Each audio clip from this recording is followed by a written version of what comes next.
This week on A7. Dreams, the Soul's Group Chat. Welcome to Dreams, the Soul's Group Chat, a series inside the human curriculum where we explore the wild, wise, and sometimes ridiculous ways your soul tries to get your attention while you're unconscious. I'm your guide, and today we're starting at the beginning. What dreams actually are, why they speak in symbols, and how to understand the basic architecture of dream communication. Because once you understand the structure, the message stops feeling random, and they start feeling like real conversations. People are hungry for meaning, guidance, and connection to something larger than themselves. Dreams are the most democratic, spiritual technology we have. Everyone dreams. Everyone receives messages. Everyone is already connected. We all do it every night as we drift off into the dark slumber of the dream state. Dreams are not random. They're not just the subconscious. They are the soul's group chat, a multi-layered conversation between several levels and layers of the subconscious mind that are all part of your dreams.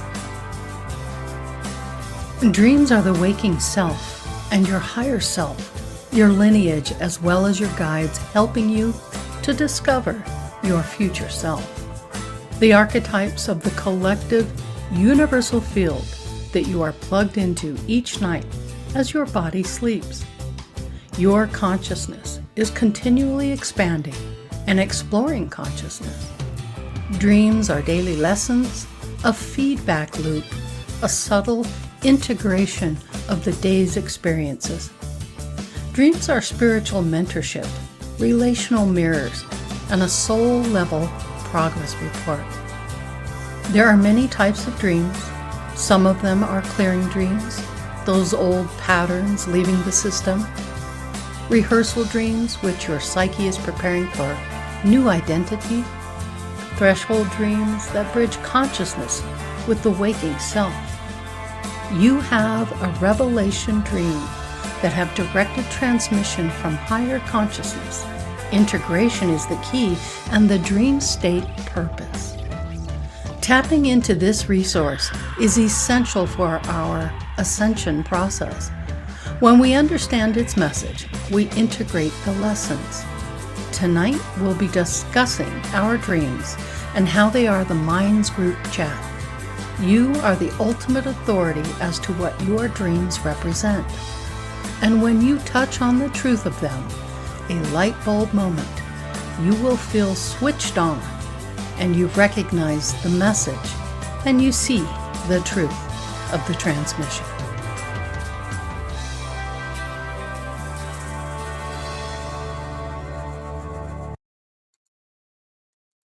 Welcome everyone to Andromeda 7, your celestial gateway. Hey, we're back. It's good to see you guys.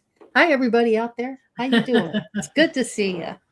Yeah, so we've been really busy. Things have been a little bit crazy for us, but hey, we made this happen and we're here tonight. We're talking about dreams, the soul's group chat. And this is the 10-part series, the human curriculum that we've been doing. You okay there, Sophia? Oops. Let me unmute you guys. Make sure you can speaky. Okay. Yeah, got a voice now. My friends are showing up in chat. This is going to get real. Woo-hoo. Oh, all right. I like it. Charles is in there. Yeah. Yeah. All right. Let's see who's stepping in tonight. All right. Cool. Let's see. CK Workshop. That's Charles. That's Charles. Right. Hi, Charles. How are you, Charles? Good to see you, Charles. You don't even know me one. Oh, all righty then. Mobile app. Well, hopefully we get to know you. That's good. Awesome. Yeah. Well, it's good to see everybody. I'm glad you're here. The adorables are not with us tonight, but hey, maybe next time. So we got Brian here. Let me go ahead, Brian, and take this little thing off of here so we can see your face. see what's going on. So listen. I kind of slowed down our roll a little bit with oral surgery, so I finally recovered. Yes, and, you got took the focus away from the programming and into my mouth.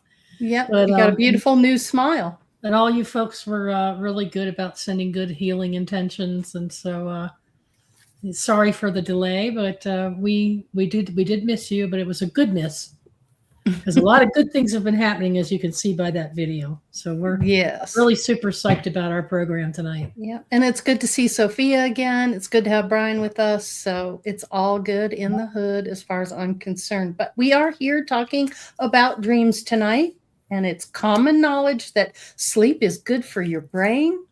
Einstein took this advice more seriously than most. He reportedly slept 10 hours per day, nearly 1.5 times as much as the average American, and we sleep about 6.8 hours a day.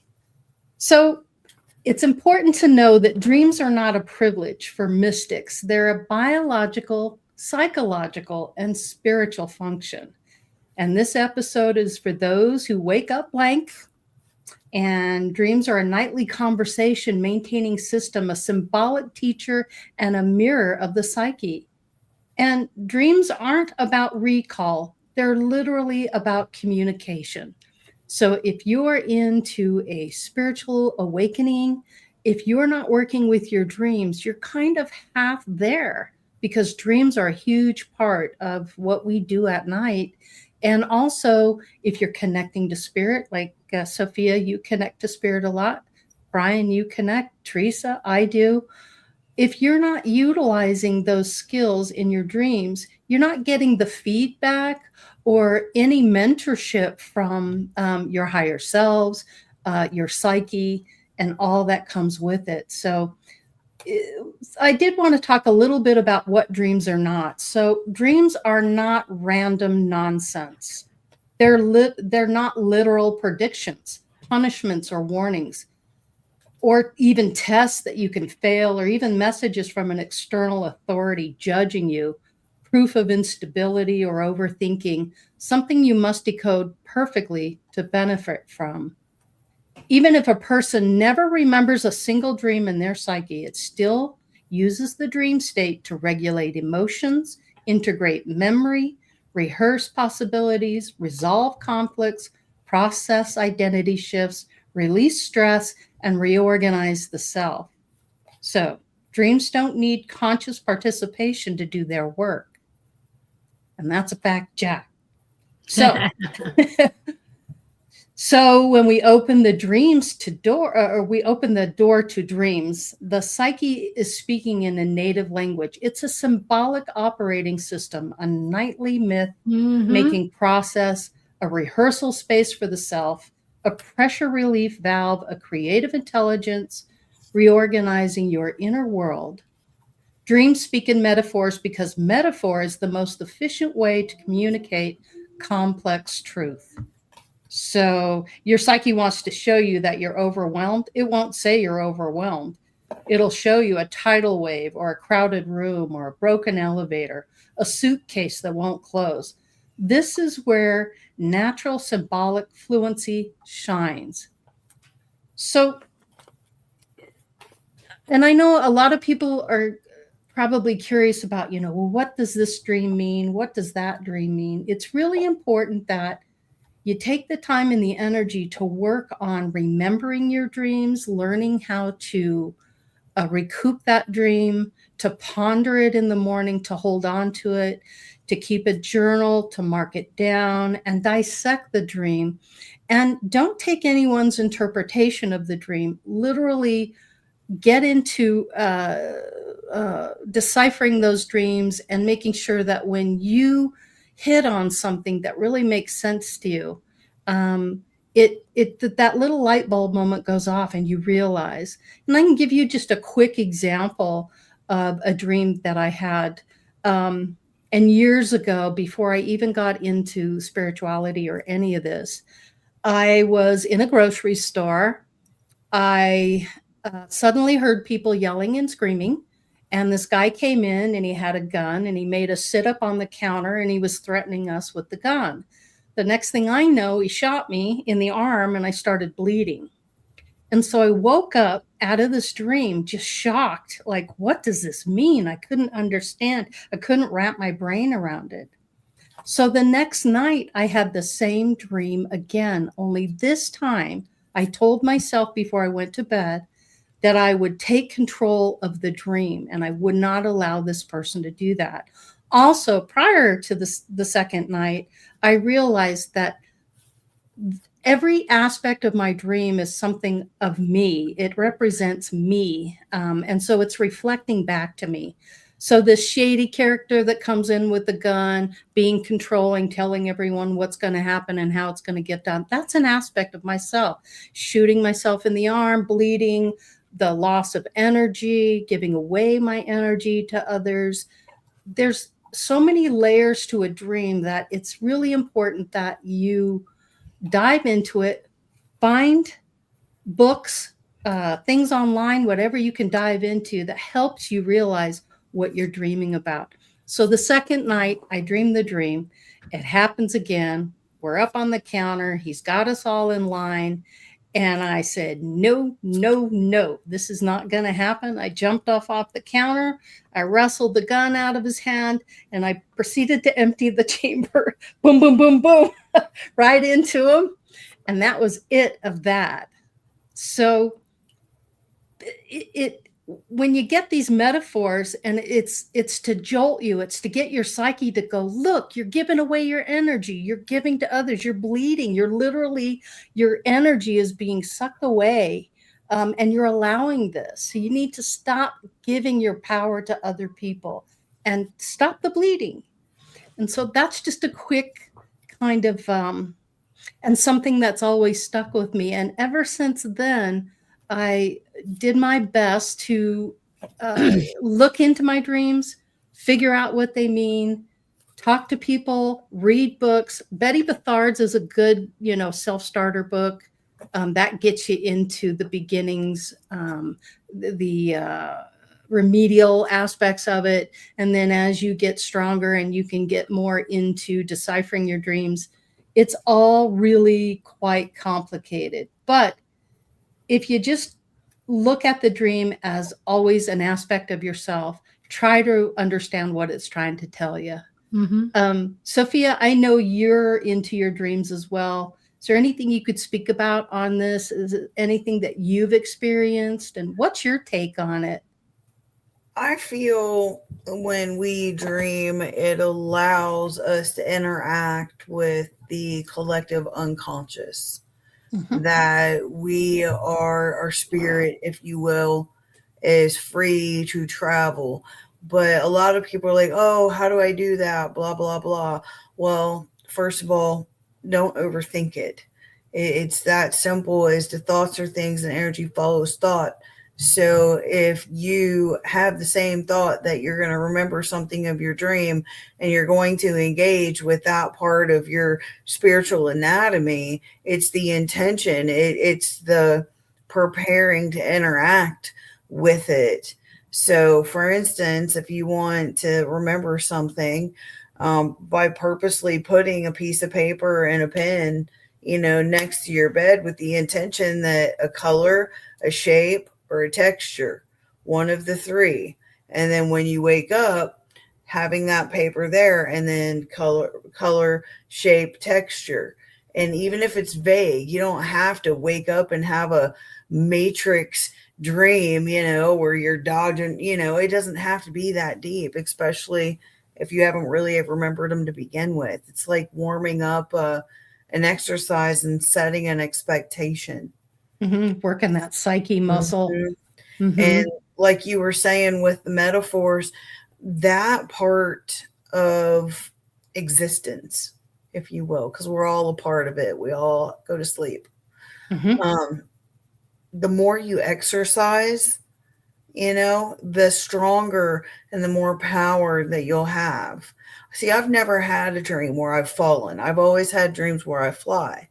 And I would say that this activity will build your symbolic dictionary, which will also build upon your meditation and being able to decipher your meditations, because that's the language of that realm, is in symbols, and knowing ourselves is the symbolic dictionary.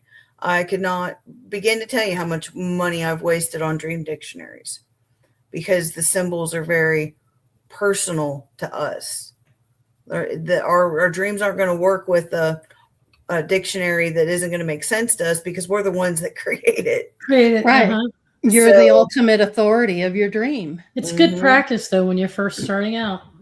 Laurie and I were having this discussion yesterday. It helps to have those tools to learn how to go about looking at things differently, because dreams aren't always what you think they're about.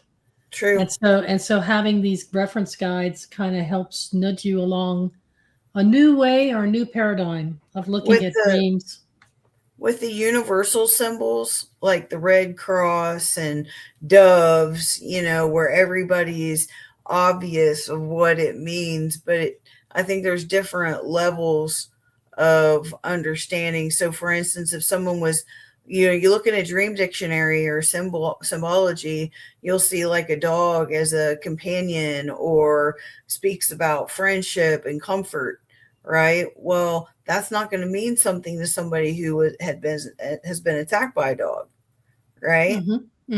So that's where getting away from the book and knowing that you're the author of your own experience, it's terrifying and liberating, because then that's when the homework really starts. So. That's true.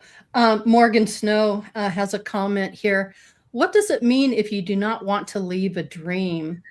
I've been there. Yeah, I would say you're in total comfort. It's a comfortable feeling. It's not something that you want to wake up from. It feels good. I'd break it down. I'd write down, how do you feel at the end of the dream? Why did you feel that you didn't want to leave the dream? What was it about the dream that was making you feel that way? Everything that you can gain from the dream, write it down. And I can tell you, one of the really cool things that you can do is sometimes you can look up the word of something, even something as simple as a bridge in your dream. Look it up and see what the literal meaning of it is, and check it, Wikipedia, check that out. And sometimes that will trigger something in you, which is really fascinating. So give that a shot. But if you don't want to wake up from that dream, really look at it and see why it's making you feel that way. Go ahead, Sophia. I've had a couple, and most of the time, if I didn't want to leave the dream, it's generally because there was a loved one or something that reminded me of my loved one in it. So yeah, and it's cool. I feel like if somebody who's in spirit shows up in your dreams, I believe that's them actually interacting. And the thing about it is, I don't feel that you see all like the rough and jagged edges of that person sometimes when that person has the privilege to interact with you. So a lot of people are very different. Yeah. Theresa, go ahead. I agree, Sophia. Absolutely. I've had my best dreams with remembering or holding on to someone I really care about. But I also think, Morgan, it's a sign of security, because you feel secure in the dream. There's something that's going on within that dream that's making you feel really good about yourself. It might be full of reinforcement. And unless you break it down and look at the symbols of what you're seeing and experiencing in the dream, you might not really know. But what's really cool about that is that once you do write it down and start going, now, why would I think about that? Or what is it about that person that made me feel this way? Or where was I? What was the geographic location? Once you map it all out, you can start seeing a story of something that maybe you're trying to create that you don't have in your present waking world. So your subconscious is nudging you and directing you and letting you know you can be free to create. In the subconscious, why not bring it into your reality so that you feel balanced and secure. So I think it's a sign of security. Go ahead, Sophia. I'm sorry. No, I'm agreeing with you 100% because it's kind of like when my mentor, when I would have a meditation and it, one of those, why, it takes you a minute to break it down Yeah. and then you get overwhelmed. And sometimes dreams can do that too. My mentor, Reverend Terry Ryan, oh, hail Terry Ryan. Yeah. Terry. He would tell me, what are you feeling and why? What are you thinking and why? And just keeping it very simple, very honest, like no penmanship, no grammar, no spelling. You chuck all that. I mean, if it turns into a picture instead, just write that. I write it at the top of the sheet. What am I feeling and why? And, I don't have to police myself. I'm being honest, trying to get to the bottom of something. And it really helps. Also, running through the previous day is a good idea too, because that will refresh your memory and it might trigger something about what happened, that the day before you went to sleep.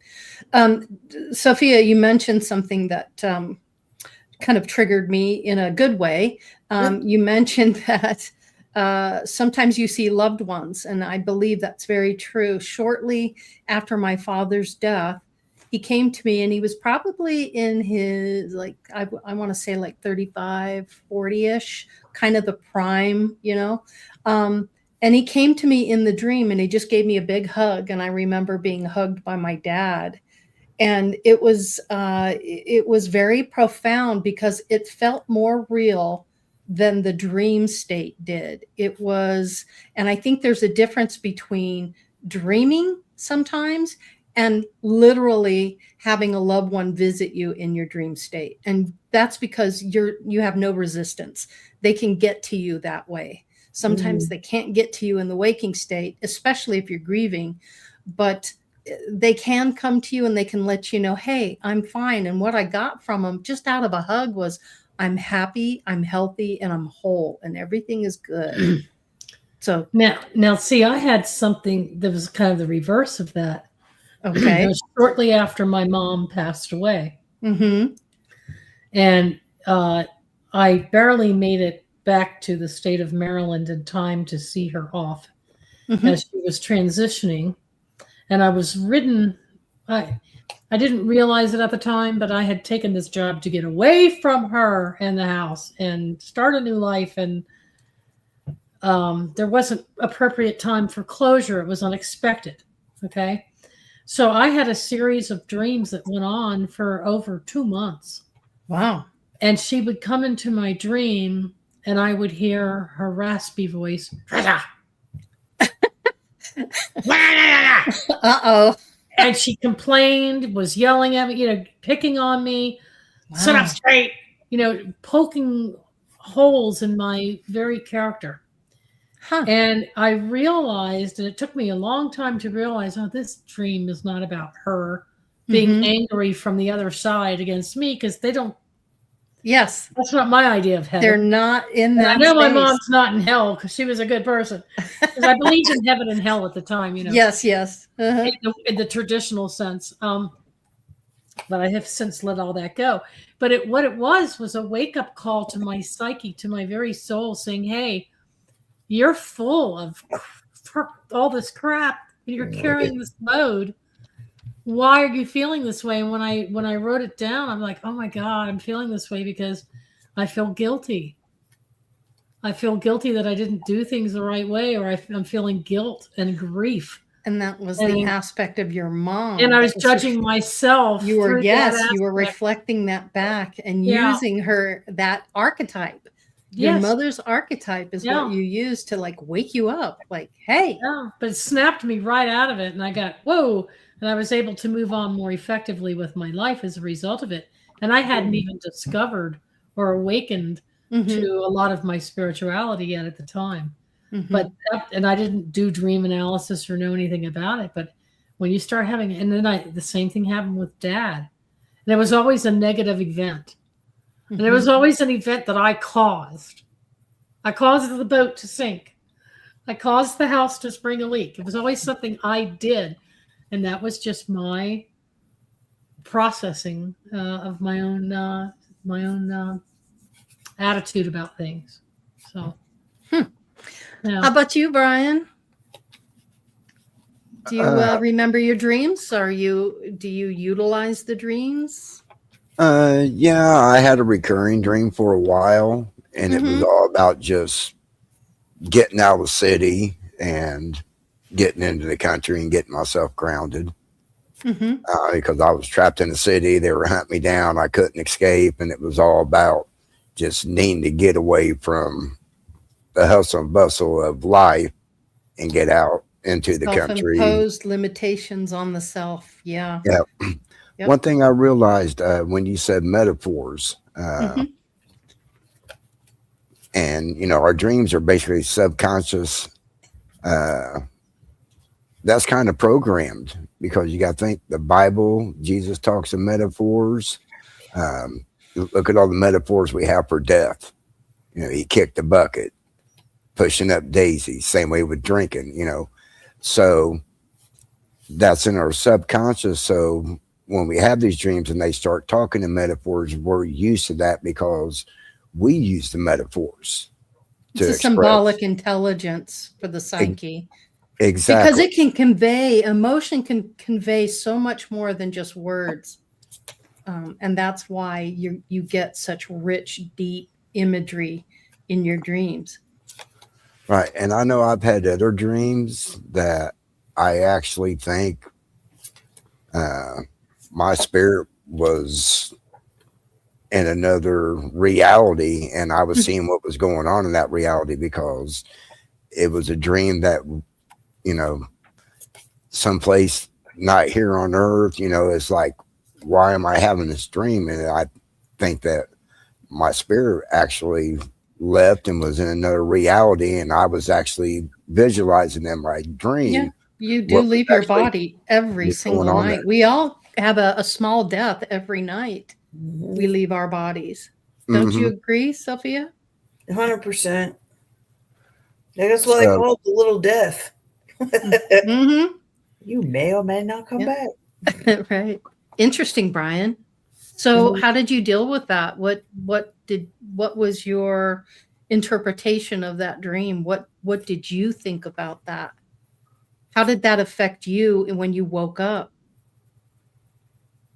Well, when I realized that was possibly happening is when I came across a negative entity in my dreams, and there was a battle.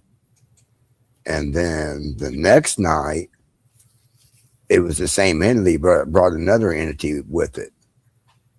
And that's basically when I told them, I was like, you guys do not want to mess with me because I will obliterate you. I will push you down to where you are almost nothing. I was like, you do not want to do this. So I think sometimes in your dreams, you're actually having to do battles. Do you think, Brian, that you're doing battle with the self? That you do a lot of battling with yourself and you see it as something outside of you? Do you think that's possible for you? Yeah, that I would say a few years ago was possible, but I really don't battle with myself now. I really keep myself balanced. So I don't know what the significance of that dream was, or if it was actually me saying, okay, there is something you need to battle inside of you, or if I was actually battling negative energy, because when you're in that dream state, you're very vulnerable for negative attacks. Well, and if you have the mindset of that when you go into it, that's going to be deep in the psyche, Brian. I'm not saying that it isn't true that that's possible. Yeah. But you become very vulnerable if you're not protecting yourself or have the understanding in the waking state that you are in control of every aspect of your dream, and you're a sovereign being on top of it, that nothing can attack you unless you allow it to, or you give it some kind of power against you. What do Right. you think about that? Well, I know I'm always protected in the dream state, and I make sure of that because of what I have surrounding my bed. I got tourmaline and smoky quartz on one side of me, and tourmaline and smoky quartz on the other side of me, and those both repel negative energies. And those are tools that you use to help you feel empowered. Exactly, knowing that in my dream state, when I'm most vulnerable, I am protected at all times. Yeah. And I think what I'm saying here, and the point that I'm trying to make, is that we don't need any tools. It's just your intent is so powerful that you don't have to do it that way if you don't want to. But if it gives you some form of empowerment, then by all means, do that. Theresa, you wanted to make a comment? I'm sorry. Oh, no, it's because I had thought you had ended. I don't want to add on to that. I want to pick up on two things here. Okay. But if you're finished with Brian, of course. Yeah, go ahead. So Loretta and Morgan, these two comments in particular, I just want to have some fun with you here. Sure. I'm shown things that are only possible in dreamland, but I sometimes fail to see how they transfer to here. I get insights often, however. That's good to know. And then Morgan says, I had a nightmare for years about being lost and nobody would help me find my way. It stopped when I realized it was a traumatic event when I was little and got lost. Now, let me just give you for instance here to both of you. Go ahead. For instance. Okay. What if, and I'm not saying it was, but what if you remember how you felt when you were little through that traumatic experience? You knew what it was like to feel abandoned or lost. And now you're an adult or older and you're having a dream about the same kind of thing happening to you. Maybe what your dream is trying to tell you is that remember how that was and how that made you feel. What is currently going on in your life right now that would make you feel lost? And why are you giving your self permission to get lost in your life's details? What is it that would make you feel more secure, more loved, more whole, more complete? And then you start analyzing and looking into what it is that you would remember a childhood experience and bring it into your now. And this is how you, through translating your own dreams and analyzing your own dream symbology, you can bring it into your real world, because maybe Morgan would get a message out of it that would set her on a new path, or give her a new sense of strength, or give her a new purpose or focus, because that kind of dream was a nudge from spirit in her subconscious that something needs to change. And it gives her the encouragement. So that's how you can bring it into your now. How what you experience in your subconscious can sometimes be a very powerful way of helping you to shape and mold your current journey in a more positive light.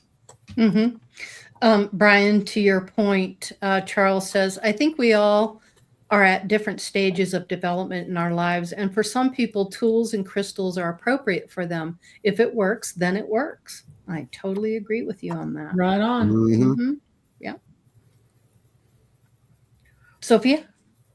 As far as what Brian does with the crystals, I feel that crystals and whatnot are ally energy, to assist us to. So, for instance, like shungite, if I'm navigating some very toxic energy, okay, it's not that the crystal is doing the job for me.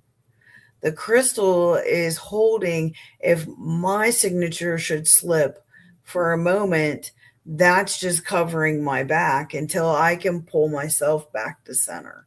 Right. But like Charles and Brian said, everybody uses them differently. That's just how I work with them. And there are certain crystals that I've used and for a season, and I've moved on to something else, and that's completely normal too. And you can use them in meditation and dream work. I would say any kind of pointed crystal can kind of disrupt energy in a sleeping area. At least it does for me. There's some people, they may put that in the room, they just sleep like a milk drunk baby. Get down with yourself. But there is some common knowledge, Yeah. that's kind of universal too. Yeah, and remember, crystals are kind of like whales. They hold memory and history.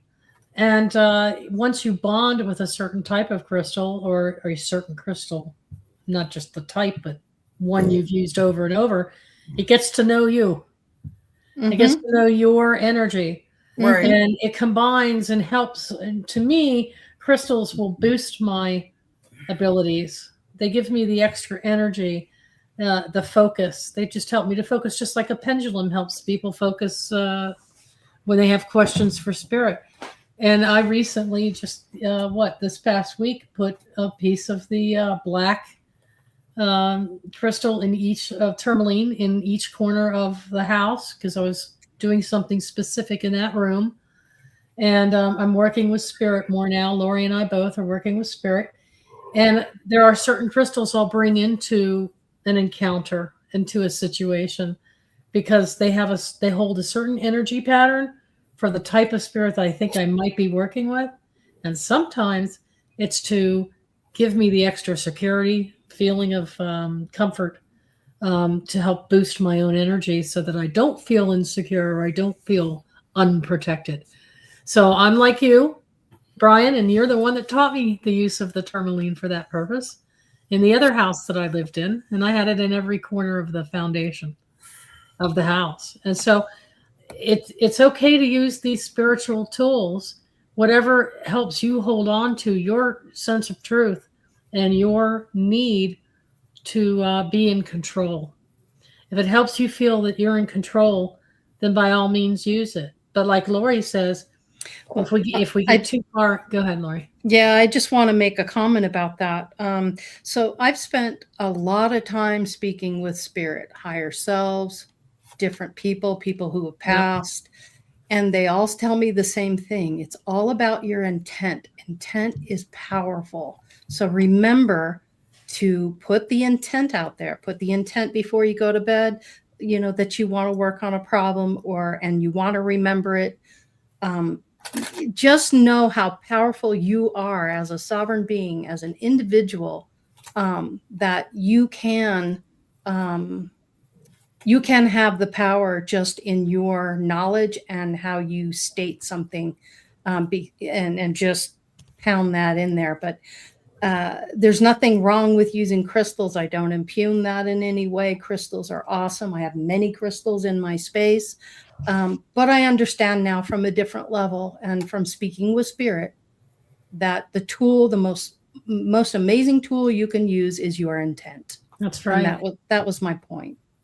Yeah. I was getting ready to say that, but I didn't want to take the words out of your mouth. I appreciate that. And it's a symbolic voice that speaks to you when you're sleeping. And it's very different. I've been around people who I got in a fight with someone, and we were in a hotel room, and this person was in a deep sleep, and we were stressed out from this vacation we were taking, and we had gotten into an argument. And hours later, in a deep sleep, I awoke to this person recanting the whole argument that we had just had hours before, verbatim, word for word. And it kind of blew my mind. And so I wasn't quite sure what was going on. But I noticed that in the morning, and I think it was just that person's psyche was kind of dealing with the stress of the vacation, not knowing where we were going. We weren't, we were in Italy. We were not speaking, they didn't speak English, the communication factor. And this was before the smart cell phone. You had to figure out, lira, the money and all of that. And it was just extremely stressful. And we couldn't read menus. We couldn't figure out what we wanted to eat.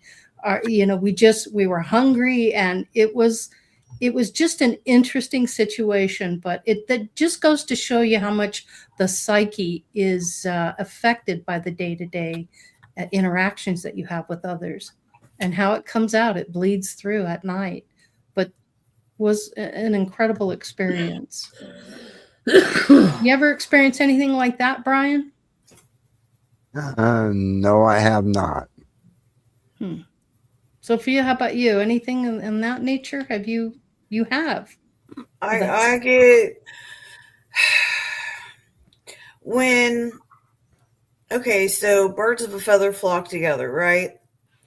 And there are certain people that are very gifted at a dream and astral projection, dream sharing, like people that purpose. And I have had a very similar experience where something happens, and then over the night during the dream there were similar dreams that happened, and then the next time I saw that person, they were singing a different tune. So not identical, but I understand where you're coming from. So it's just kind of like, if it's, I think it could be either our higher selves, it could be maybe one of their guides is like, hey, maybe you might want to rethink that. And that was the feeling I got from it. But it was the strangest thing to have them verbally speaking it out loud and knowing exactly the verbiage they used prior to the argument. I mean, we were in this discussion, in this argument, and then to have them recant that whole thing word for word as it happened before, that just kind of spoke to me about how deep that went into the psyche. Right. But to physically say it. Oh, we got questions. What's going on down here? Charles, black or white dreams. I have never had a black and white dream ever. All of my stuff is always full color, like I'm awake. What about you, GB? Do you ever dream in black and white? No, always in color. Me too. Always in color as well, but that's interesting. Yeah, I've had a few black and white only dreams. Really? Wow. Yes, I have. And they usually occur in a forested environment or near the water where there's like a houseboat or a boat. And everybody's either pale white with dark hair, or the trees are all dark and the land is white, like the grass is white. So it's like those are not always the most positive dreams either, Sophia. They used to be very filled with all kinds of turmoil. I could see that. Okay. Disaster type dreams. Right. Okay. So can I taste in my dream? Yeah. I don't, if I'm eating, I can taste it. But I don't eat a whole lot. So I would say, and that's my weakest clair anyway, is taste. If I taste something, it's generally going to be alcohol or blood. So oh, really? One or the other, or metal sometimes. I taste salt when I'm near an ocean in my dream. Oh, really? You taste salt? I can taste brackish water. I can even smell dead fish. See? Or fish bait that I'm using if I'm fishing in a dream, because I had those experiences in reality. Yeah, in the waking world. Yeah, so I remember, your consciousness recorded that and knows. Right. And so in the dream world, it brings it. I had the most delicious beverage that Laurie made with a electric blender on a beach in the middle of a dream. Love that. Because anything is possible. An electric blender and there's no electricity. And she makes this possible in the dream. She makes this drink and it's like, wow, a really cool drink. And I felt it too. I was like, woo. So, have you ever tasted anything in your dream? Any of you guys? Yeah. You have, Steak, Lori? filet No. mignon. Honestly, I don't remember. Yeah. I don't remember having that sensation. Of Because- taste. That's not to say that it didn't happen. It might just be because I don't remember. Well, taste and smell are part of the lower chakras. Uh-huh. And I don't know, I'm overthinking it a little bit, but it's fun. We've met. But I'm flying a lot. So I'm not really I've had flying activating those particular chakras because I'm up here, Mhm. Versus in the lower chakras. And then as far as smelling, when I meditate, yes. Dreaming, I don't think so. Brian, have you ever smelled anything in your dream? No. Okay. Yeah. Really? In No, your no dream. sensations of taste or smell or that's No. interesting, you all. That's really interesting. It's just Even in my interaction. lucid dreams, I can add spices to change the flavor of the food I'm eating in a lucid dream. Wow. No, Mhm. I can change the color of an object and see a different color in a lucid I can dream. do that.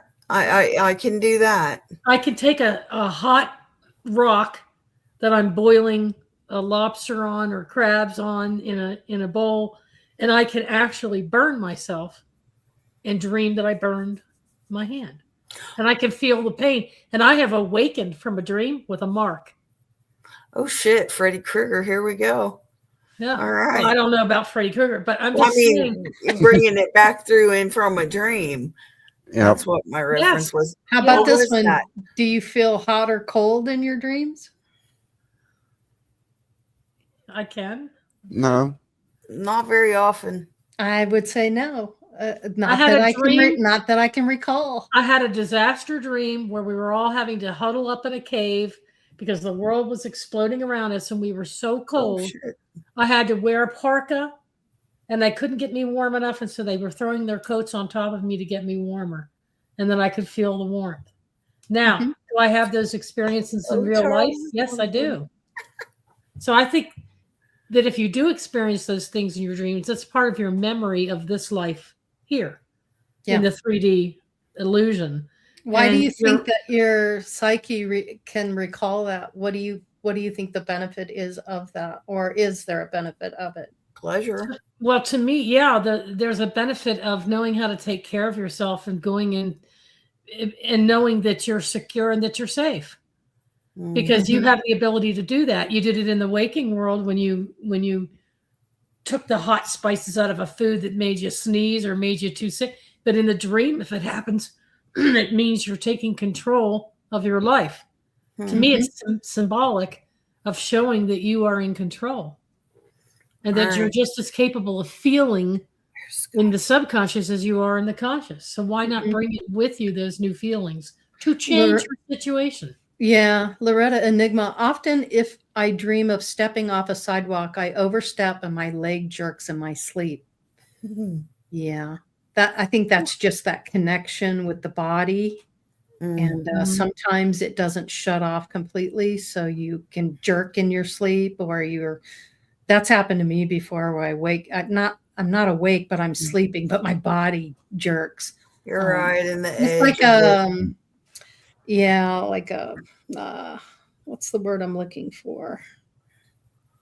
A reflex. It's more like a reflex. Yeah. Let's see. Did we miss one? Yeah, we did. Well, All right. if you're dreaming of flying, Sophia, you say most of your dreams are about flying. Do you feel the breeze on your face? Do you feel the wind in your hair? Does it feel good? Do you feel the freedom? Sometimes. Yeah. I like the feeling of weightlessness. And that's how I know how far out and how, I guess, disconnected I have been, because when I wake up the next day, like, I've had my body like feel like literal lead. I woke up one time, put my head up, and I'm just like, oh, okay. I literally had trouble like opening my eyes and rolling out of bed because I was so far out that night. It's like how your soul moves about in the etheric realms because you don't have a body. And I think it's that free feeling of you can go anywhere, do anything you want. I used to have flying dreams when I was a kid, but I had to run really fast and jump a couple times to get up in the air. And then once I got up in the air, I was like all over the place. And you're right, it's very comfortable.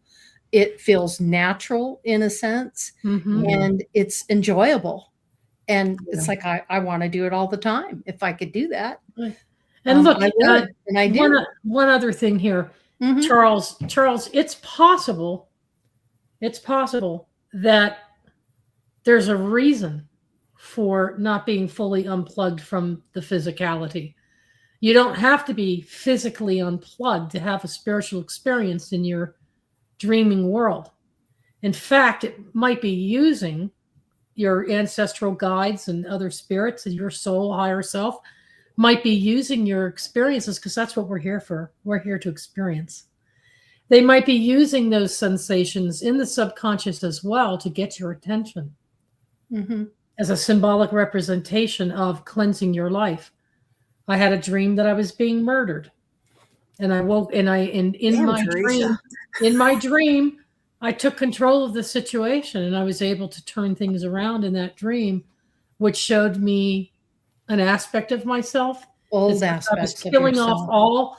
I'm getting rid of all the old aspects of the old self that don't serve me anymore. I'm shedding killing it off. I'm killing it off. Literally. I'm stepping into my sovereignty and my divinity. So the physical pain that I was feeling from what was killing me, I was able to not feel it, turn it off, because I was able to realize, hey, I overcame that situation. I escaped that situation. And Spirit's telling me in my waking light interpretation of that is that congratulations, you've just stepped into your sovereignty. Charles has a really good question here. How does one begin to decipher if a dream is just a dream, or a dream with a message, higher self or subconscious, or prophetic dream, or meeting with guides or loved ones? Go ahead, Brian. Got on that. I wonder that quite a bit because, some dreams that I have don't make sense. I know, like, when I'm dreaming of family and there's work involved, that's telling me there's something I need to work on with my family. But there are dreams that I have and I'm having fun in these dreams. So to me, that dream is, just a dream of to be dreaming. I mean, it's not really telling me, hey, you need to go out and have fun right now. But other ones, it could be a higher self or your subconscious is telling you, like, when I see my family and we're working, that's telling me there's something I need to work on with that, whatever particular family member's in with me, or it could even be a co-worker. If there's work involved, that's telling me there's something I need to work on with that person. So that could be my higher self or my subconscious or guides, whoever tell me, okay, hey, there's something you need to figure out. There's something you need to work with this person. So, I'm going to throw that one at you, Sophia. How does one begin to decipher if a dream is just a dream or a dream with a message? How do you decipher that? How do you know it's the higher self? How do you know it's the subconscious? How do you know if it's a prophetic dream? This is an excellent question, Charles. It is. And I love the fact that Reverend Charles will turn the screws and get us to thinking, because that's why we're here. Yeah. All right. So this is like a group think tank on here. So for me, when I wake up for a dream and I'm like, dude, that was cool. Or what the hell was that? Right. That's right. One of the two. The first thing, if it is chaotic, if it doesn't really make any sense, it's disjointed, it's abstract, for me, I would classify, hey, Elderberry, what's up, baby? So for me, I would classify that as a emotional, like, purge. dream. You're releasing emotions, frustrations, things like that. Like that's your subconscious defragging. Okay. So for me, those chaotic dreams are generally what I would classify as a release dream. Okay. Mm-hmm. And then, so if you have another dream, lucid dreaming is another form, and that's when you realize you're dreaming. Okay. You realize you're in the dream state. So that's a different type of dream. Prophetic dreams is where, for me, when I have a prophetic dream, there's more gravity to the space that I'm sharing. It's very, for me, they're very poetic because I'm a very poetic person. There'll be some kind of symbolism that resonates with things that have already happened. So I'll feel, and then not too much longer than being prophetic, how did you say it? How the dreams are like symbolism. Then later that symbolism is going to start unfolding in my real time. So then I'm like, oh, all right, what was that dream about again? That's why we write them down, everybody. So, and then finally, the last one would be astral projection. And that's when you actually leave your body, you explore the ethers, as above, so below. So you have the ethers, then you also have the realm of the dead. The realm of the dead, or the underworld, there can be living people down there, very sick people you will often find in the lower realms. It's not pain and punishment. Okay. Let's flush some outdated framework, shall we? It's just places within ourselves. And then ultimately that same framework lies in the collective unconscious as well, to explore as intricately as we explore ourselves. So it can be as simple or as deep as that person wants that experience to be. And it depends on your birth chart too. Some people that dream like crazy, you look at their birth chart and Neptune and or the 8th house or the moon, or the different houses of the, it can kind of say you chose a lifetime to have a very active dream life. What are you going to do with it? Part of the blueprint. Theresa, how about you? How does one begin to decipher? And I'm asking you all this because it's giving a different perspective. Okay. Sure. So how does one begin to decipher if a dream is just a dream or a dream? It took me a while to find my way of learning how to do that. But for me, I look at how intense the situation is, how it's making me feel emotionally, how I'm reacting, responding to it, and the impact that it's having on my waking moment of remembering that dream, and what personal relevance I'm assigning to the meaning of what happened and how it was making me feel. And if it's a very vivid, emotional dream, it's usually carrying a message for me. If, on the other hand, it's just a dream, I get fragmented, chaotic things, like I'm walking down the road and I look down at my feet and all of a sudden I'm wearing roller skates and I'm skating. And the next thing you know, I'm skating through a supermarket, but then I'm back at home or I'm surfing. The dream morphs into fragmented pieces of other realities that don't really teach me anything. They confuse me more than anything else. There might be little messages in each one of them, but my God, you'd be like all day trying to break down your dream. So to me, dreams are like I'm fantasizing about something. Dreams are ponder. You just ponder the dream. Yes. Yeah. But if they're mundane, little fragments, they might be echoing back things I was experiencing during the day at work or at play, and they're just popping in and out, and they represent my tension, or I'm working on a problem. I'm trying to solve a problem. I used to dream a lot when I was working in computer programming, and there would be a problem. I couldn't get an operating system up and running. And I go, there's got to be a solution to this. And I'd get so tired. I'd go home and sleep, and I'd wake up in the middle of the night like this. Oh my God, I've got the answer. I just dreamt that I did the following. And I go back into work the next day and I apply it, and I have the solution, and the system's up and running. Mm-hmm. So sometimes you don't know until after the fact. Mm-hmm. You don't always know right when you first wake up, what was the meaning of that? Sometimes it takes days to really understand based on what's happening in your life. Oh, I dreamt the other night that Mm-hmm. I was going to do this. And Yeah. so that's how I distinguish it.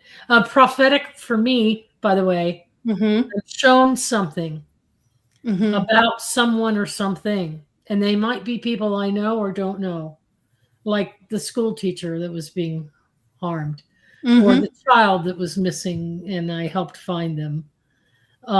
So I do get prophetic dreams about something that's going to happen to someone or something, but they're not like the floodgates are open and I have them all the time. I'm not some super psychic that has them all the time, but I do get them, and I get a sense of a reading on a person. And in my dream, I'll work on it in my dream, and I'm shown things about that person, and I know it's real because it actually happens. That's the Yeah. only way I have of validating it, is it Yeah. actually happens, and Mm-hmm. it's happened with a certain percentage. So I've come to rely on it, and I know I just had a prophetic dream. Mm-hmm. I can identify it now because I know they're real. Yeah. Okay. Kind of the way I see it is my dreams are my dreams. So it's Yeah. all about what's going on with me.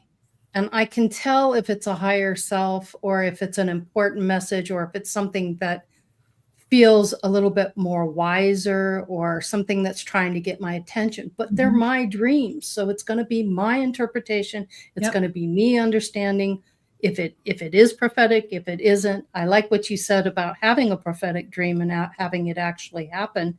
That Mhm. would be confirmation, right, in and of itself, right there. But they're your dreams, and it's typically aspects of yourself, in my opinion, in my humble opinion. But that's me. That's how I dream. Yep. You may dream differently. Sophia dreams differently. Charles has his dreams. Everybody does it differently, and then we're all unique to that experience. Awesome. I'm digging this I like shit, man. Loretta's comment here. Loretta's comment down here. Go ahead. I find that sometimes it can be a word you heard but didn't pay attention to that hits the subconscious and becomes the main event of the dream. Mm-hmm. To bring it back to the foreground as it was missed. Go ahead, Sophia. I did that one time, no shit. I was 12 years old, and I was sleeping over at my friend's house, and they had MTV on, and it was Def Leppard. And I woke up just enough to kind of like realize, oh yeah, I'm at my friend's house. Went back to sleep, and the music I was listening to, I went to that concert. It was so cool. I only did it that one time, but that was cool. Yeah, our minds are powerful. Mm-hmm. Give each other enough credit. Most Yeah. definitely.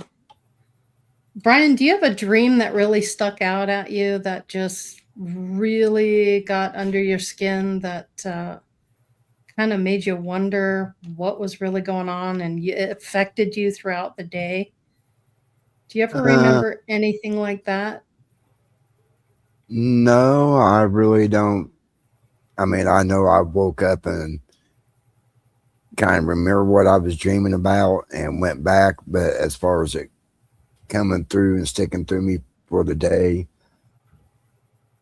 no, because when I get ready for work, I have to be grounded because, you know, I'm usually not on the ground while I'm working. I'm usually up in the air. So you have to be so aware Mm-hmm. of That's what you're true. doing.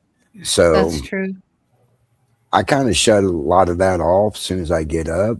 Mm-hmm. But what Sophia said a minute ago made me think, because I have quite a few dreams, at least twice a week, about work. Mm-hmm. And I'm always working on myself. Now I'm kind of wondering, because I am a Taurus. Taurus is Pentacles. Pentacles is about work. That if my sign is actually what I was born in, is influencing some of my dreaming.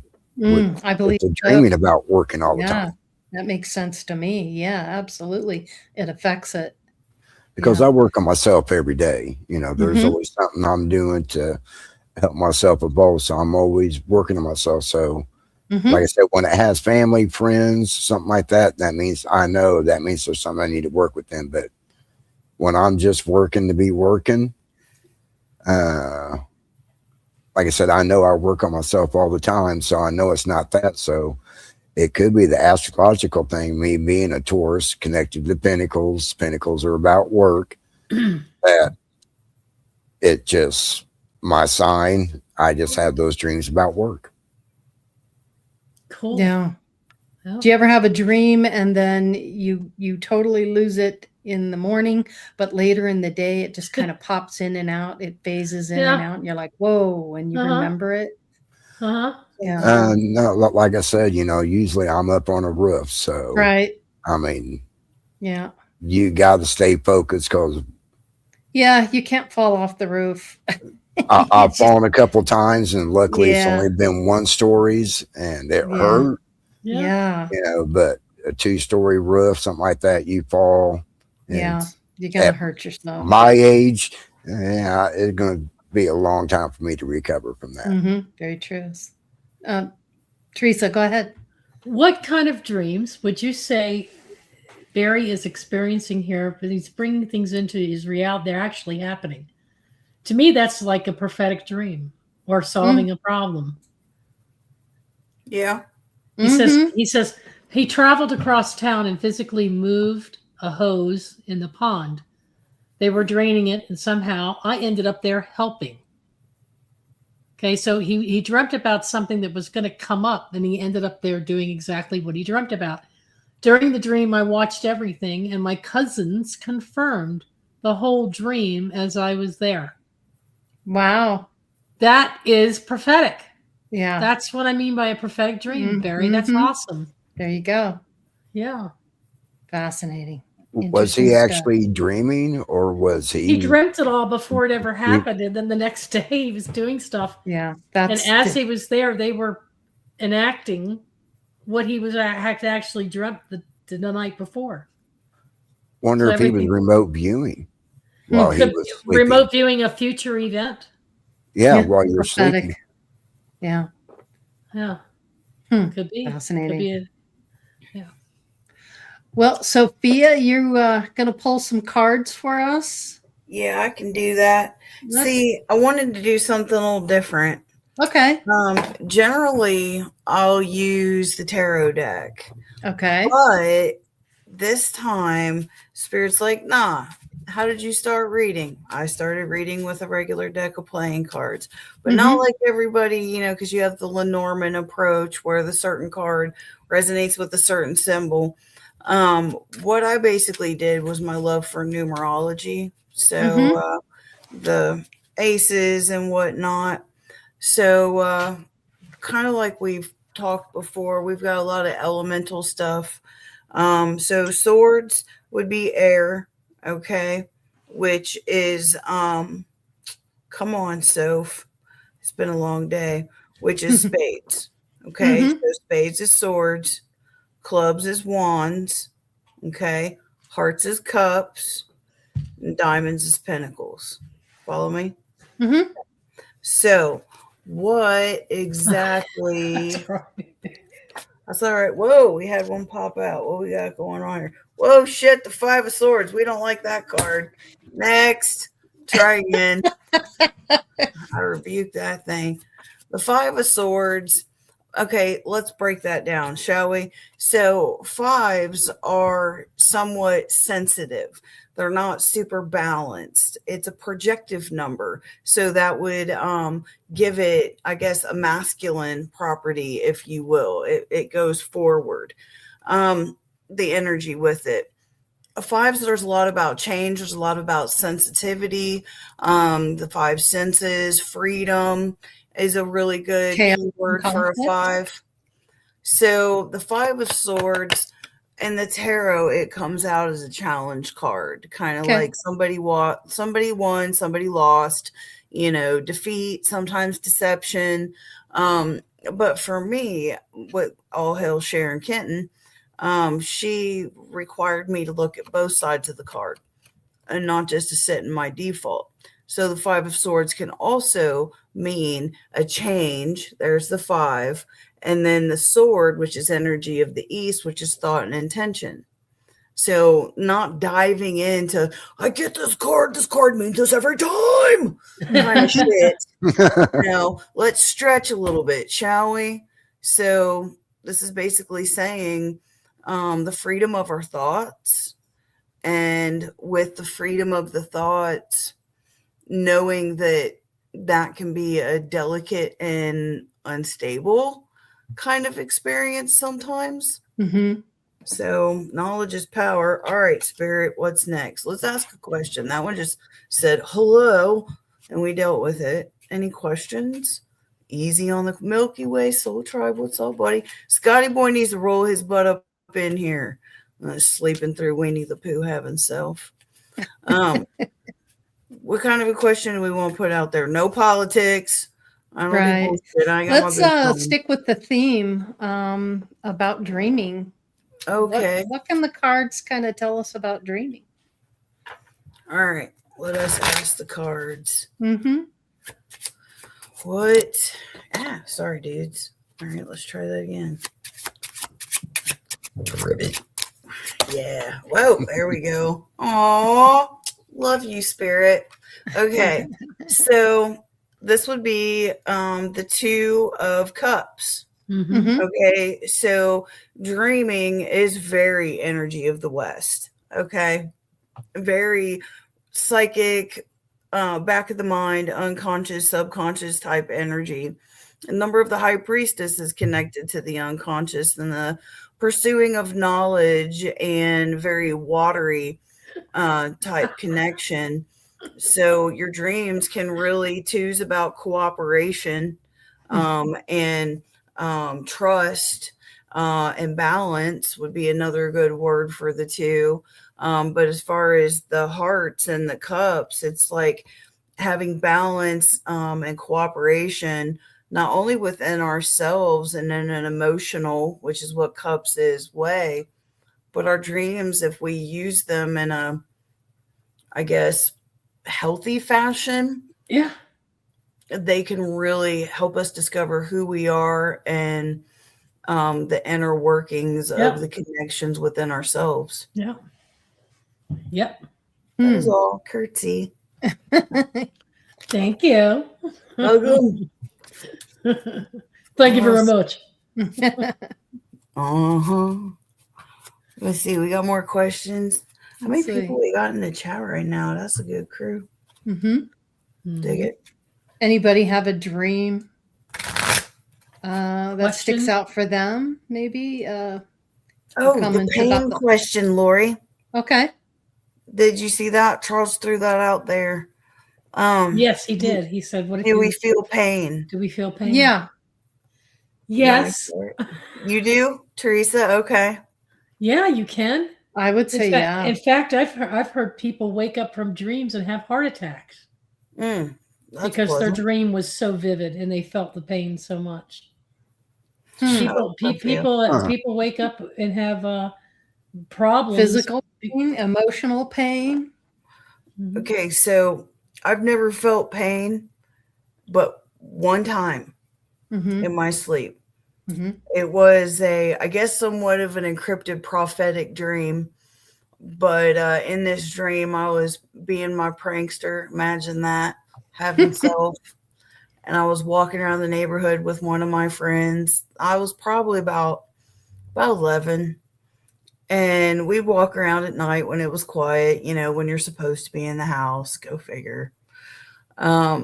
And I'm like, well, I'm going to lay down. You know how they have those like power stations where you got that big metal box like in the middle of the neighborhood? So I'm like, I'm just going to lay on this box, and then I'm going to pretend that I'm possessed and I'm going to wake up and scare the shit out of her, because it was right around Halloween. Well, I do that. I lay down and I open my eyes and she's like right before me, but her face is all like burnt and like peeling off. And past her is the biggest bright white full moon I could possibly imagine. And it literally looked like somebody poured blood over it.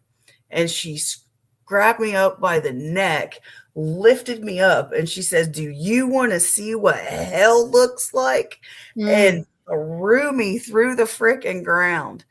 That is the first and last time I went that way in a dream. I'm usually going this way.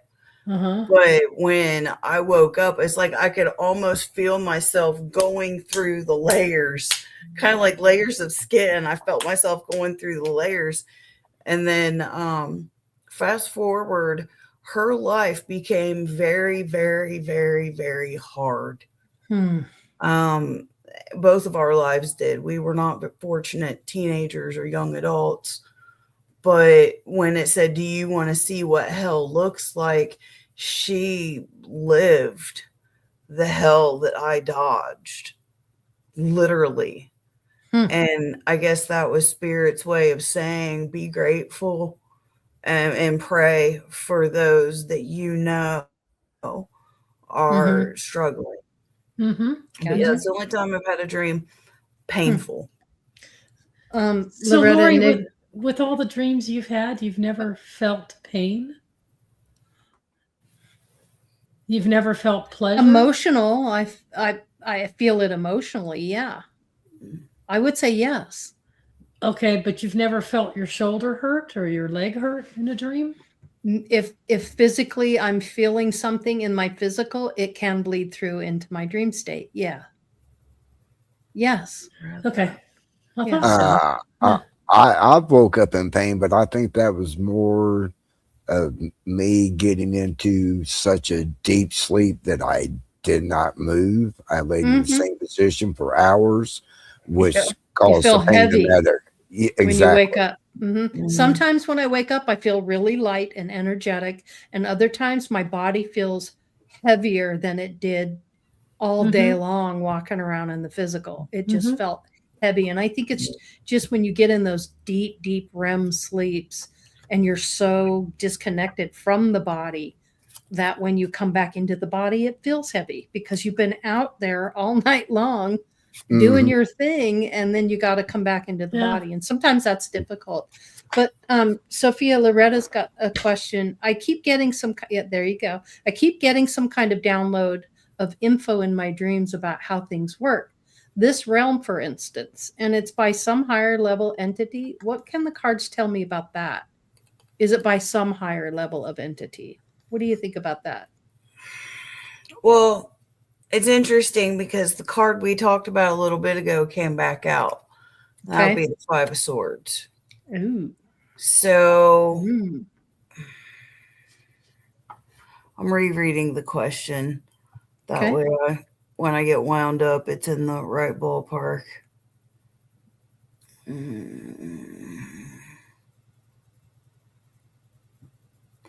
I just reading that question, holding this card, I just keep seeing freedom over and over. So just because the Five of Swords or the Five of the Influence of the East is a harsh card in the tarot, it really speaks, the five part of it is what's really, and it's like using the dream realm to free the limitations of the mind. Because the energy of the East, that's thought and intention. So that's just the math that they're showing me is like your guides are using the dream time to give you, for instances or downloads and scenarios. That way, when something shows up in the real life, you're like, I still got a little something. I remember how a little bit of that went. That way, it gives you more fluidity because your guides have already done that when you're asleep. Does that make sense? That's what I'm getting.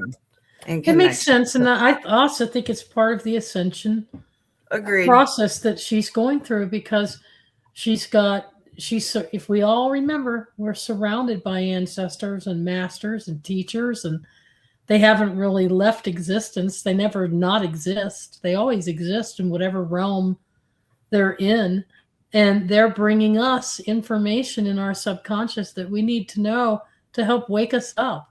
So I would say it's a very powerful way of getting your own self to say, okay, what in life's reality can I do to develop my skills even further spiritually? So Loretta, I think it's a very strong ascension sign when you experience that. I have to agree with you. I like her response. Because the REM sleep is actually your third stage, because you have the sleeping, then the deep sleep, then you go back up to REM. So with her falling into REM sleep within seconds of closing her eyes, that feels like she already has like a preamble. Like she's already wound Tapped down in. by the time her Tapped head in before she's. Yep. She's got a grasp. Laurie, can you talk just briefly about the multi-layered dreaming, cluster dreams? Oh, yeah. This is interesting. So most of us, when we dream, we remember one specific dream, but we don't understand that we have clusters of dreams. And you can remember more than one dream in a night. And that's kind of where I'm getting to, where I remember every dream. I remember a dream every single night, and I can pick up the cluster of it shortly after I wake up. So once I process the first dream, the second and third can come in, and then I can process that as well. But yes, psychologically, we do have cluster dreams. So we dream more than one dream in a night. Yeah. And most of us, if you're working with your dreams, you can remember the one, but you don't realize that you are having the cluster dreams, and they are all connected to what you're dreaming. Go ahead, Sophia. Thank you for asking that, Theresa. Yes, some say, I've heard that before, but they'll say when you do remember, and if you're only remembering one, you're generally remembering the last one. Exactly. That's exactly right. Yep. So I'll wake up in the middle of the night, and I will process the dream. I'll think about it. I'll record it. Believe it or not, I will literally record it. And then I'll go back to sleep, and then I'll wake up with another dream, and then I start patching the dreams together. And I can get 2 to 3 dreams in a night that I can remember, and then I break it all down. And then it's just fascinating what comes from it. It's very enlightening, and I feel a lot of it comes from the higher self. Believe it or not. Go ahead, Theresa.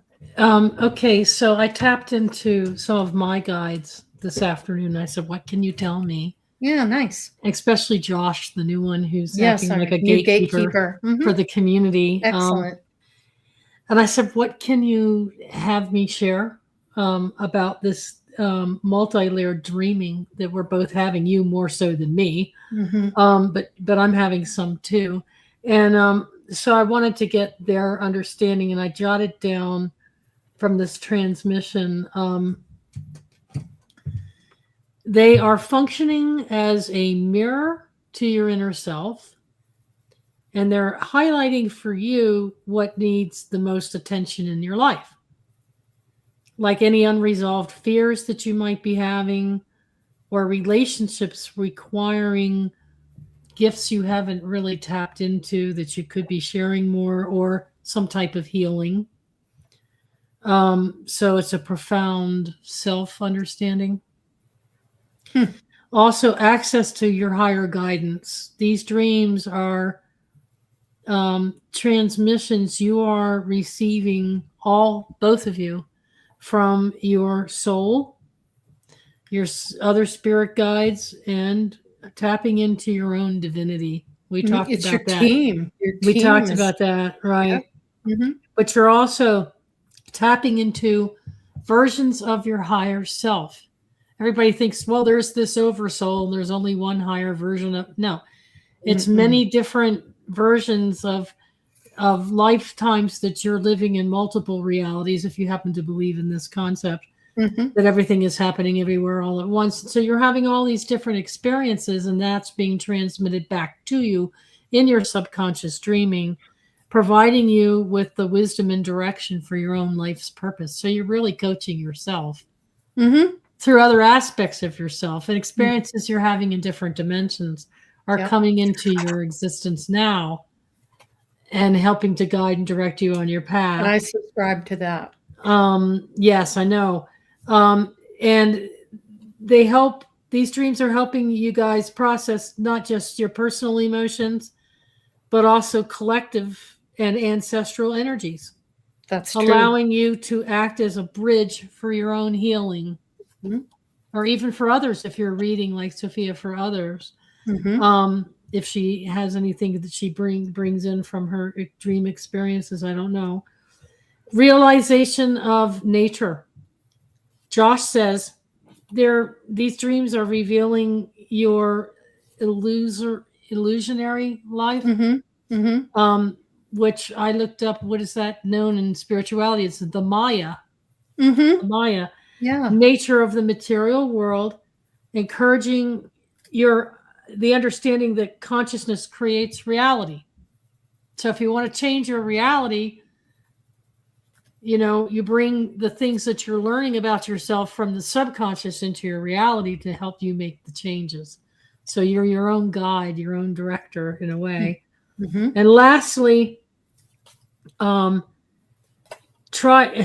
says, she's one of my guides. Look, try to think of this as your training ground. You all talk about the Earth School all the time on your program, but it is a training ground. Your dream world is your training ground. Yeah. That helps you lead you to greater awareness. You are your own teacher and connection within the cosmos. And the name of this series is The Human Curriculum. Yep. And this is just episode 5 about how the dreams are our chat box. Yeah. But it's the chat box, not necessarily with who you think it is. It's the chat box within your own heart, in your own mind, in your own soul. So that was Spirit's message for us tonight, from all of our group, our group. And so understand that individuals have the capacity, Theresa, to move from their passive existence in life to an activated spiritual discernment. The life aligns with their deeper purpose. And so that's kind of that just hit me like a ton of bricks, because dreaming is not something you do, it's something you are. That's what I got out of that. Yeah, it's something you are. Wow. What is he up to now? Hang on a minute. Crazy. Who? Charles? Thoughts on training yourself to have specific kinds of dreams. Thoughts are things, energy follows thought. That's a lot of it there. I go to sleep and I'm like, yep, we're gonna go do a backflip next to Saturn. Why not? Or I've gone and swam in the deepest, most beautiful seas. So yeah, I do feel that you can, connect with your higher self to have an experience that would be more desirable over another one. Dreams that provide answers to problems, prophetic or God's loved ones meeting. All the above. Yeah, I think you can by setting intents. And Laurie does it all the time. Do you not, Laurie? You're like, she's working on something like a theme in her life or something, let's say. I'm not going to say what. It's not my place to say so. But let's say she has a theme, a specific thing that she's working on. And she puts the intent out to have a dream that addresses those issues. And Spirit responds to her in the dream. I'm asking the question. And she asks the question. She asks whatever, the leading question before she goes to sleep. And then upon awakening, she immediately writes down and records what she's experienced and what the dream has said to her in that context, Charles. Now, somebody else like me might come along, read what she's written, and have a slightly different interpretation. Luckily for me and Laurie, we know each other well enough that we're usually in sync, pretty close. Yeah. But so yes, you can definitely do that. I was having issues of forgiveness with someone in my life that I'm highly connected to, and feelings of persecution and being picked on, and I had to let that go, and it took me quite some time. But I was asking Spirit before I went to bed, show me, is this my attitude that needs adjusting, or am I creating this? So it was an unraveling and a series, or like a workshop, Charles. It was like a psychological workshop. I didn't have a counselor, so my counselor was me and my higher self and my guides. Every day, And they helped me to release. They helped me to release, and now the relationship is right where it needs to be, and I'm where I need to be, and he's off doing his thing. And but it was a lot of letting go from that, and so you can train yourself. Yeah. Yep. Super powerful. Intent is super powerful. Yeah. Yeah. Especially when you believe it 100%. Yeah. Stand in your power. Yeah. Well, let's get to final thoughts. Grandpa Brian, final thoughts about the topic tonight. You have to use your discernment on dreams. You know, dreams can be dreams. Dreams can be messages. So just use your discernment when analyzing your dreams. On a different note, tomorrow morning, there will be a 6-planet alignment in the eastern sky. I think it's Mercury, Venus, Jupiter, Saturn, Neptune, and Uranus. So this alignment, and it's happening in, I do believe, Aries. So this is going to be all about transformation. So it's basically time for us to start transforming. Okay. Wow. Fascinating. And the fascinating thing about it, February 28th, 1 year ago, you had the same 6-planet alignment, but it was in the evening sky. Yeah, that's right. You're right. Wow. Fascinating. Okay. Cool. Cool. Sophia, final thoughts for you tonight? Final thoughts. I think the battleground is when we're awake and when we're asleep. You know? It's the same battleground. It's just two different. Two planes of existence. Yes. I would say that with dreaming, okay, all right, fine. Not like getting bossed around by spirit all day long. I know how you feel. Yeah, they're basically saying we create our own happiness or unhappiness by the thoughts and the patterns that we allow when we're conscious, which would be awake, or unconscious when we're asleep. And speaking our truth and our affirmations, you know, not going to bed angry if we can help it, you know, whether it's at a person or ourselves, you know, vibration determines the nature of the thing. Yeah. What you think about, you bring about. And I feel that is in the physical plane and in the unconscious realms within ourselves. So then can I ask you this? Because this is right on what you're getting at here, I think. All right. Can you then consider others could consider this to be a new paradigm about dreaming, that they're actually a state of being where they are serving as a bridge between an idea and your life's plan, a tangible plan. So the dream world, dreaming is a bridge. Like using the dream world to help manifest in the physical world? Is that what you're saying? Partly, but just the nature of dreaming itself. Go ahead, Laurie. I think you're saying that dreams are not like content. They're a relationship between the conscious mind and your unconscious mind. Yes. And it's an emotional body. Yes. Your symbolic intelligence, actually. Your Mhm. future self, your past self, your inner archetype. Even Yep. if you don't remember the conversation, the relationship is active. Yeah, you're bridging between ideas about who you think you are or what you know yourself to be, and the reality of what you've created here, Mm-hmm. or can create, or still create if you want to change something. Yeah, Right, Sophia?